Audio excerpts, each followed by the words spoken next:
state of Florida and that are in the best interests of the students and taxpayers. So we're doing that. And the left and the media don't like that because they have viewed higher education as basically their purview to do whatever they want. And those days are over in the state of Florida.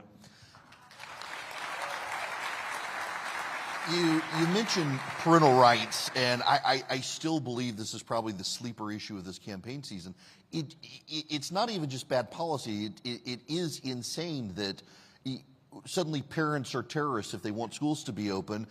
Parents shouldn't be able to come to school boards to explain what's in the elementary school. Parents can't be told their children are transitioning. We've got to hide it from the parents. California now looking at passing a law that would punish schools that did inform parents. How on earth did parents become the bad guy? Well, California is also considering a bill that would say if you as a parent say have a 12-year-old son, the 12-year-old son comes to you and says, Mommy, Daddy, I'm really a girl, I want to be a girl. If you say no, you could lose custody of your own kid. They are debating that, and I think you're going to see more movement in that direction. So this is insane. But what they're doing, they're basically saying that, and I don't think it's limited just the parents' rights context. I think this is also the battle we face in religious liberty context, is they have an orthodoxy on the left that they want to impose on society.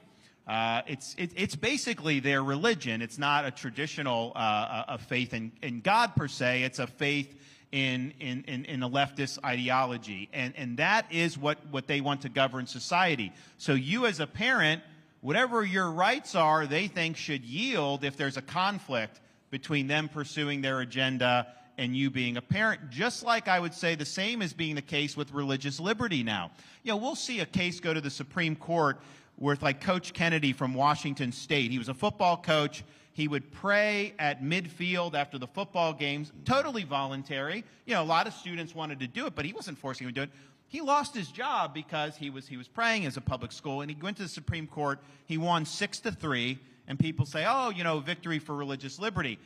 The fact that that's even getting to the Supreme Court tells you that we're not strong on religious liberty, because the founders would have laughed that would have ever been a case, that you're going and doing that. But I think it's the same mindset that your right to practice your faith, and not just with Christians, Orthodox Jews and others, they think that it stops the minute that it impinges on their agenda. That's why you can have a case like a 303 creative at the U.S. Supreme Court where the 3 liberal justices dissent, and they would have supported the compelled speech. Do you think for a minute, if there was conservative compelled speech, that those 3 justices, liberals, would have dissented? No way. They would have been on the other side of that. And so they're basically saying that religious freedom is less as a matter of God-given right, and it's more something that the elites are allowing you to do and are tolerating you doing it, but only up until the point that it conflicts with their agenda. And that's very dangerous for society. And if you think about it, the family and faith are the building blocks of society, and those are the 2 areas that they're really waging an assault against right now. I want to pivot to the military, because the number one issue when this crowd submitted questions was military readiness, preparedness, the procurement process. With your background, having been in the military, it seems to be that for all of the rah-rah this administration gives, we love the soldiers, their practices don't seem to be what they're preaching. All you got to look is at the recruiting numbers. We have the lowest recruiting since Vietnam when the draft was ended. And why is that the case? I think there's a couple reasons. I mean, one, I think the way they handled the COVID-19 vaxes in the military was a disgrace. Mm-hmm. They were forcing people to take a vax for a virus that most people in good shape in the military were not at serious risk from, the COVID. And then they were making people who already had COVID take it, and then they were making people take it even when they knew it didn't prevent infection to begin with. That did drive people out. It did prevent people from wanting to join. I know they've gotten rid of that. Congress forced it, but that was it. But I think the larger issue is the cultural change within the military. They are clearly pursuing social experimentation, political agenda, woke ideology at the expense of the mission. And when that happens, How many people? I mean, you're recruiting from basically the South and the Midwest is mostly where you're getting a lot of these people. That's not necessarily a military that people are going to be inspired to join at the levels we need. And I have veterans come up to me, and this is relatively recent that this is happening, saying they would not want their kids or grandkids to join today's military, given how it's become more political in nature. And that is really, really sad. But that's just the reality that we see with what's going on. So we did a rollout of a policy to deal with this a few months ago in South Carolina. And basically, on day one as commander-in-chief, we're ripping out the social experimentation. We're ripping out the political agenda, ripping out the wokeness. We're going to restore the military to its proper function of putting the mission first. And when you join the military, because I served during the Iraq years, so I deployed. I was an officer with Navy JAG. I deployed alongside Navy SEALs in Fallujah. And so you're in situations there and there's different people that have different roles, but it's the mission before all else. People have different backgrounds, different religious denominations, different ethnicity, different race. But when you put on that uniform, you are saying that you are going to put the mission before all else, even, potentially at the cost of your life. And if you don't do that, then people die. And we don't succeed in the mission. So that's just what you have to do. And I think that's what people expect the military is going to do, and they've gone other way. I look at like becoming a 4-star admiral or general right now. George Patton would not even be a 1-star general probably with the way things are. It's just that's not what's rewarded. You're rewarded by, are you talking about pronouns? Are you talking about all those things? That's how you advance. Given the current climate, and that's wrong. So I think that's a huge problem. That is a problem, though, that's pretty easy to fix because the president, as commander-in-chief, got a lot of authority to ensure good order and discipline, and so you could do that. I think another problem that we see is, our defense industrial base is really, really hurting right now. I mean, we're running out of ammunition. Our stockpiles are low. This has evolved over many decades, but you just have a handful of companies that are relied on it. That's not healthy. So I really would like to reinvigorate our defense industrial base. I want to have more companies, smaller companies being involved. I don't think it should just be a defense industrial complex with a handful of big placeholders or stakeholders. But we've got to do more here in the United States because our national security really is at risk. And we've let this go for a long time, and we're going to end up paying the consequences if we don't reverse it very soon. I've been asking everybody on stage this morning, that it is, and I admit out of the gate, it's a very esoteric question. But there are a lot of things we know, going to Don Rumsfeld's old quote, there are a lot of things we don't know. But there seems to be a growing array of things we don't know that are festering around the world and even here at home. And so I can't ask you about the things we don't even know we know, but if you were, as governor now, or if you were president, where do you think the government needs to start focusing a spotlight in the shadows to try to get an assessment of what might be happening out there we've got no idea of?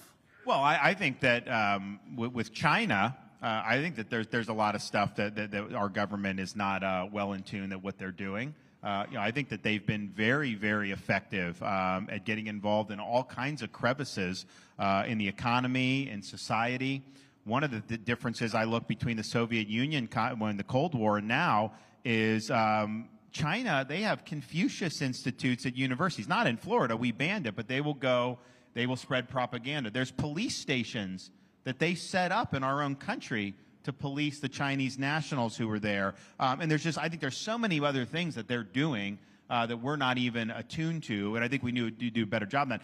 I think one of the things that we don't know where it's going per se, but we know it's going to be an influence, is artificial intelligence. Artificial intelligence, I mean, at the end of the day, it's basically just consuming big data sets and being able to churn out, have the computers churn out answers. But what goes into those data sets? The main artificial intelligence companies, the three main incumbents, it's kind of a woke data set, some people have pointed out. And so whatever's in is what's going to end up churning out. They want to get some regulation to protect them from competition. I actually think you need the competition, but there's got to be limits to what we're going to allow artificial intelligence to do. I mean, there's a lot of perils with something like artificial intelligence. I don't think we could just put our head in the sand and not deal with it, because China is going to be using it from a defense perspective. And if they're able to go and we're not keeping up with that, that's going to put our country at a competitive disadvantage. But how that unfolds, people say, what would your policy be? And I say, look, I don't think you can articulate what the policy will be on January 20th, 2025 right now, because in the next year and a half, there's going to be a lot that transpires with respect to this. So here are the principles, and one of the principles is, we're not going to have human beings displaced and overtaken by computers. That's not going to be good for society. But how that develops, I think, is a big unknown. I think there's going to be a lot of things that are happening very rapidly, and we've just got to be very nimble, and we've got to make sure that China's not going to be able to use it to have a competitive advantage against us or use against us, but that we're also protecting the health of our society, and we're not going to end up in some brave new world.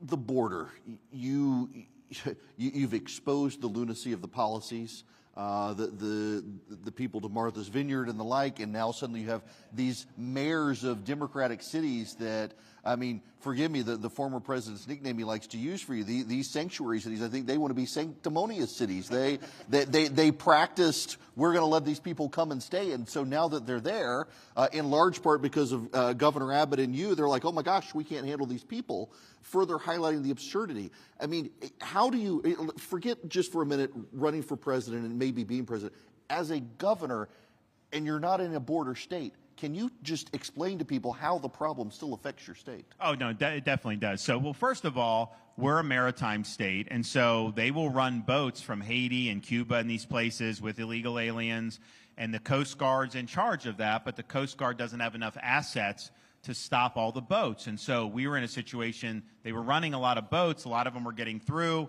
The Coast Guard was even dropping people off in Florida. And so I surged maritime assets from the state. So we will interdict the boat, we'll give the illegals to the Coast Guard, and then they bring them back to Haiti or whatever. Once they saw that they were not going to be able to get through, the number of boats declined dramatically. Because why would you want to get on a boat that's not very good, go over really treacherous water just to end up where you started from? And so that was a deterrent, because they knew that we were going to stop, interdict, and then return. They don't do that at the border, obviously. They give you a sheet of paper saying, come back in 3 years, enjoy your stay in America, come back for a court date in like 2 or 3 years. That doesn't work. But we face it, and we've actually been successful working with the Coast Guard. Look, if I were president, I'd have more Coast Guard cutters there, and we'd be able to do more with the ships. We also have people that are brought in. Florida has big events. We've had to do a lot to combat human trafficking. So I just signed another major piece of legislation to turn up the heat on the human traffickers, but a lot of this is emanating from the southern border.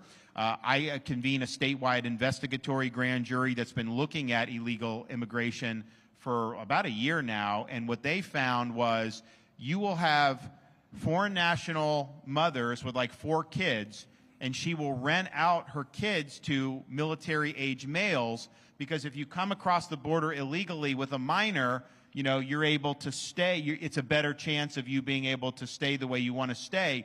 But, these minors are being treated very, very horribly, and there's a lot of abuse that's going on. So we've had that testimony in Florida where some of that was going on. And then, of course, we have criminal aliens end up all over the country. And then the fentanyl ends up all over the country.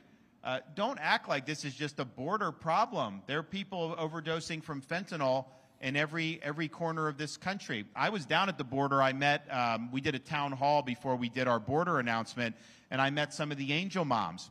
And I met an angel mom down there whose son took one Percocet that just happened to be laced with fentanyl and died. And that is happening in communities all across this country, to the tune we have tens of thousands of people that are dying from fentanyl overdose. And that's all being brought in because the border's not secure and the cartels have more control over our border than we do. And that's just a lack of will. It's a lack of interest by our ruling class. When the illegals show up to Manhattan or Martha's Vineyard, they're showing up in neighborhoods where this is elite liberal elites who have talked about open borders. They've talked about they should be sanctuary. But this has all just been a virtue signaling because they never had to deal with the consequences of the policies. Then when they have to, they don't like it. One of the things that I've said I'll do as president, which, yes, we'll declare it a national emergency. I'm going to send military down there. We'll build a wall. We'll remain in Mexico, stop the invasion. We'll do all that. But when you have cartels operating the way they are, they're operating as akin to foreign terrorist organizations because they're killing our people. They're poisoning our people. So we are going to authorize the use of deadly force against the cartels. If you have somebody coming in with the fentanyl on in the backpack, they even break through the border wall where there is wall. If they're doing that, that's the last thing they're going to be able to do because we're going to leave them stone cold dead at the border. We're not putting up with it anymore.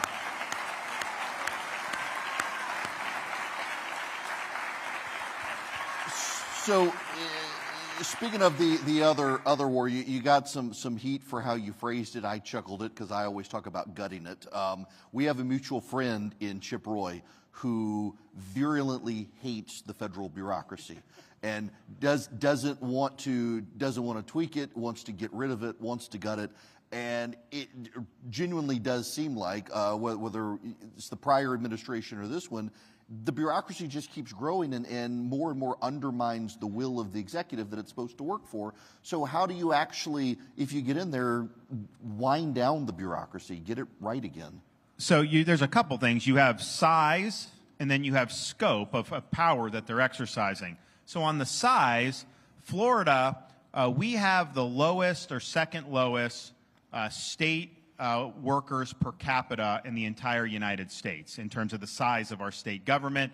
The amount that it costs for all our state employees per capita is like half of what it would be in like a New York or California and all that. But yet when the New Yorkers move to Florida, they say our services are better. Our roads are nicer, and we are performing better in education now. So don't tell me all this bureaucracy is necessary. They've increased the agencies by 50% since 2019. A lot of that was COVID, and then they locked it in at higher levels. Are you trying to tell me if we went back to just the size of government we had 5 years ago that somehow that this would be bad for the country? Are you 50% better off as an American? Of course not. So there's so much of this that is grossly excessive. So we're going to do things like, reduction through attrition. We're going to empower the secretaries, to be more aggressive at laying people off. We're going to issue a directive. All D.C. footprint for the agencies needs to be reduced by 50% because you've had so much of these people consolidated in D.C. and all that. So that's just, the government is too big and we need to reduce its size. But then what's more ominous than even that is the scope of power that they're exercising, because it's not consistent with the way our Constitution was designed. The Founding Fathers designed 3 branches of government: executive, legislative, judicial. They did not design a 4th branch of government, an administrative state that is now grown to where it's exercising authority over us with impunity, regardless in many instances of the outcomes of elections, and they're not held constitutionally accountable. So that creates bad things for society in terms of the policies that they're pursuing, how they want to restrict energy, what they want to do for what kind of cars you can drive. Heck, even gas stoves is now something they're talking. By the way, in Florida, we made gas stoves tax-free, so we're going out in a little bit different direction than the feds, but that's fine. So you have that, and the question is like, who governs? Do we govern ourselves? If we govern ourselves, that means that the things that affect your lives are voted on by your elected representatives, so that if you don't like what they're doing, you can show them the door.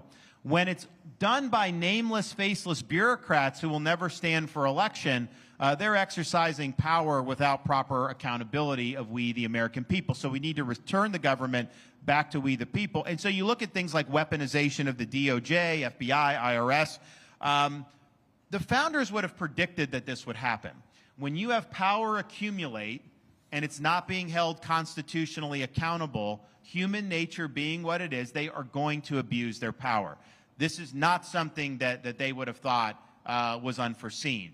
And so you got to go in on those agencies, Republican and Democrat. Now, the Democrat presidents can accept it because they're going to do their bidding, but all Republican presidents in our recent lifetime have accepted the canard that the DOJ and FBI are, quote, independent. And independent means they're not accountable to anybody. And these are the people that have guns and can put you in jail. Those are not the people that you want to not have accountability. They are not independent agencies. They are executive branch agencies that report to the elected president of the United States. And the president has got to hold those agencies accountable for their conduct and hold them accountable for abusing their power. For example, if you have a situation where parents are being surveilled by the FBI going to school board meetings, you fire those people who did that. When you have memos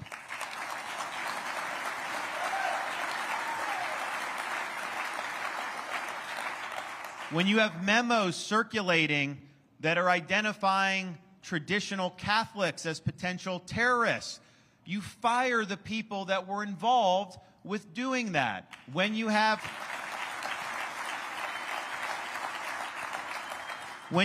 the FBI working with big tech to censor truthful information, and particularly in the midst of election like they did with Hunter Biden, you fire the people that did that, but you say you cannot. In Florida, we actually prohibit our employees from working with big tech to censor information. You got to take action. And then, of course, you have some of these health bureaucracies that were run amok during COVID. CDC, FDA, NIH, all of those need to be brought to heel. But you, as the elected president, need to be willing to wield your Article 2 power to the fullest extent to bring this bureaucracy in line with the constitutional design. And so if you have somebody who's exercising power that's not accountable, like a Dr. Fauci, the way you deal with a Fauci, you don't elevate Fauci, you don't coddle Fauci, you bring him in, you sit him down, and you say, Anthony,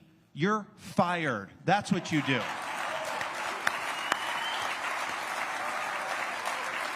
And oh, by the way, and I've actually seen some of this nonsense firsthand. So when I was a congressman, I was at the congressional baseball field when a deranged left-wing shooter tried to assassinate Republican members of the congressional baseball team.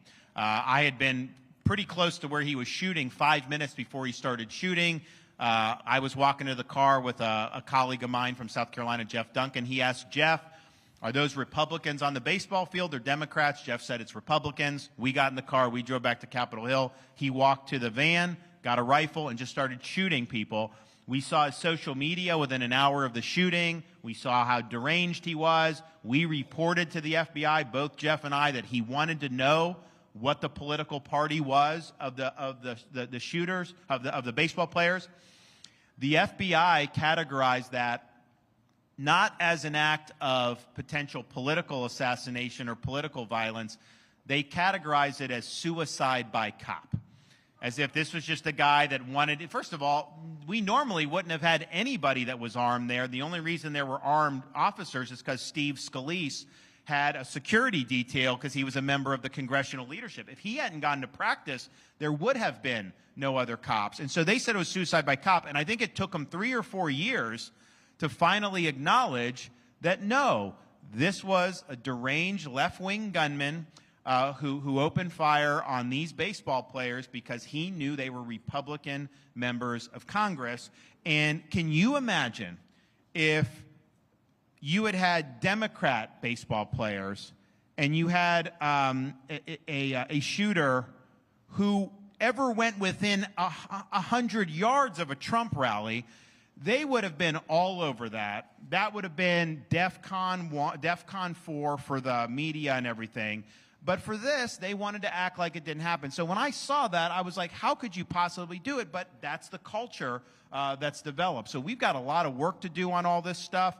At the end of the day, the way I view it is simple. This bureaucracy for far too long has imposed its will on we the people.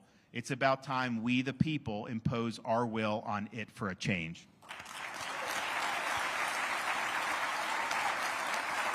I got to ask you one last question, and this is for those of us who live in the Southeast. It's a small bone to pick with you. Since COVID, there has been this alarming rise on the interstates of Alabama, Georgia, South Carolina, North Carolina, Tennessee, of slow pokes in the left lane with Florida tags. And I'm wondering, are those the Yankees who moved down during COVID and headed home, and they just haven't figured out how to drive yet? Because it happened to me on the way up here yesterday. I will tell you this. I mean, and since I've been governor, our traffic patterns and behavior has changed because the population has changed. I was born and raised in Florida. I never remember ever seeing a California license plate in my whole life.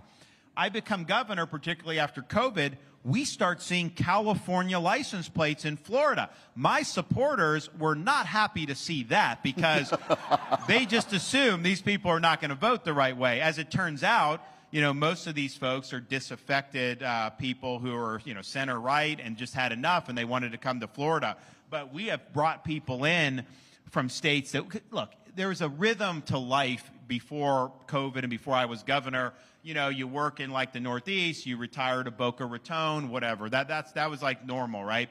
But when you have people coming from Washington State, when I have a pastor that couldn't operate his church because the government shut it down and wouldn't let him preach, that he takes his church and moves it to Florida and sets up a church in Florida. When I have families from Oregon coming because they couldn't get their kids in school, it was definitely a migration like we've never seen before. And so we pretty much have a mix, I think, of Northeast drivers, Southern drivers, West Coast drivers, and then I would say like Miami is just like a world unto itself when you start talking about how people are driving down there.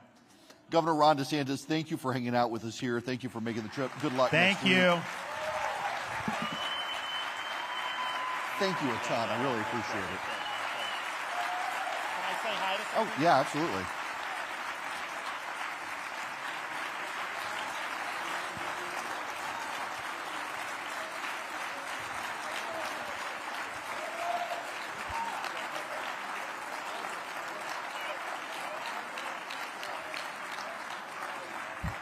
Okay.